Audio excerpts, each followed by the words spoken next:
Bond. James Bond. Hey! That's my line! I know, I was joking.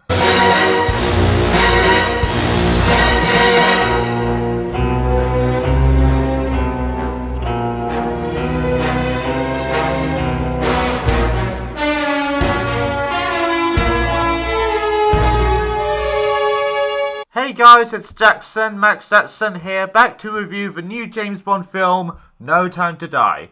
And before I begin, I just want to say that this review, I'll try to keep spoilers to a minimum as much as possible. And also, if you want to know about my history with the James Bond franchise, I'll explain that in another video, but enough of that, let's talk about the movie.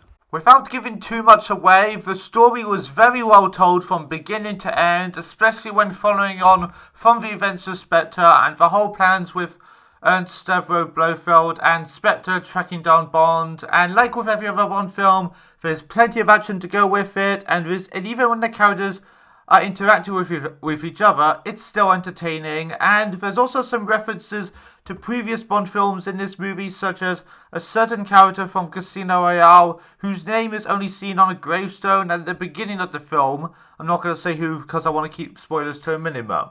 So those are my thoughts on the plot. Now on to the acting and characters. Starting with Daniel Craig in his final performance as 007, he did once again an excellent job. It's sad to see him leave, but I look forward to seeing where the franchise goes next and who's going to play Bond next. By the time I'm recording this, we still don't know yet, but whoever it is, I don't mind. But anyways, Ralph Fiennes is still awesome as M, and Ben Whishaw is also good as Q. And it was also great to see Felix Leiter again, since the last Bond film we saw him in was Quantum of Solace back in 2008. Oh, and Ernst Stavro Blofeld is still also an iconic Bond villain, and while not in it much, Christoph Waltz did a good job playing him like he did back in Spectre in 2015. Speaking of villains, the main villain, Lucifer Safin, is another intimidating Bond villain. I enjoyed the fight scenes with him and James Bond, that was pretty epic just to watch. And as for the Bond girls in this movie, it was great seeing Madeleine Swan again, and Nomi is another good one, especially since Nomi is played by Lashana Lynch. Oh, and Bond and Madeleine also have a daughter in this movie called Mathilde, and she's very adorable. I wonder if she'll appear in any other films in the future. The opening theme song in the title sequence in this movie is very well sung by Billie Eilish, I think her name is.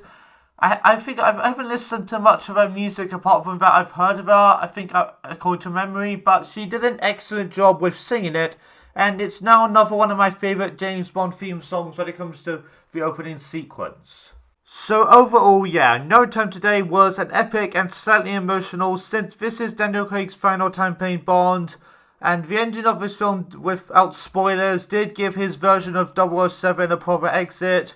Who's going to play Bond next? Again, I don't know, but definitely go and check it out for all James Bond fans, and even if you're getting into the franchise, please check it out. It might convince you to check out the others, and you won't be disappointed. Thank you for watching, and skadoosh.